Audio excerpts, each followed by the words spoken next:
In today's video, I'm going to teach you how to integrate Google Maps API with Webflow easily, and we'll get this done in just around 5 minutes.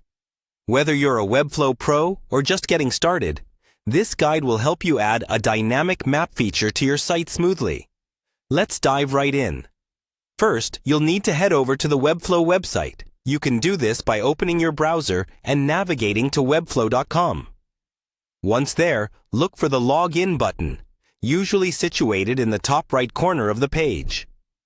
Click on it and sign in using your credentials. If you're not yet logged in, make sure you have your username and password handy so you can access your dashboard.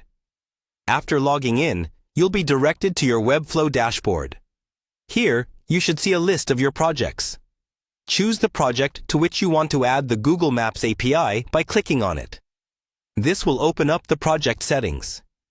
Once inside your project, locate the Settings tab. Click on it, and this will take you to a new screen with various options. Here you want to find the Apps and Integrations section. This is where the magic happens, as it houses all the tools and widgets you can integrate into your project. Under the Apps and Integrations section, you'll see an option labeled Google Maps.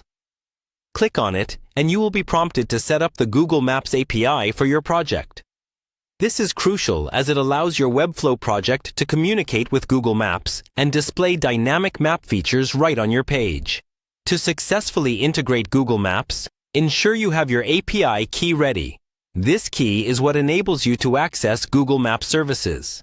If you don't have one yet, you'll need to go to the Google Cloud Platform, create a new project there, and get your API key from the APIs and Services section.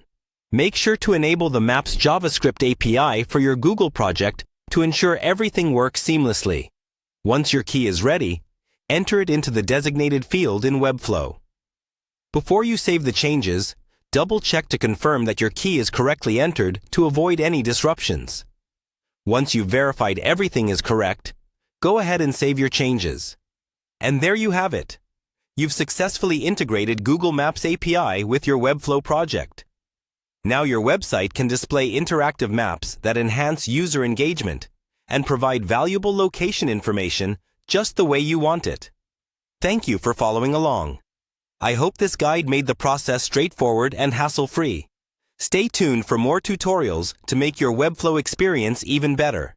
If you have any questions or need further clarification, feel free to drop a comment and I'll be happy to help. Happy designing!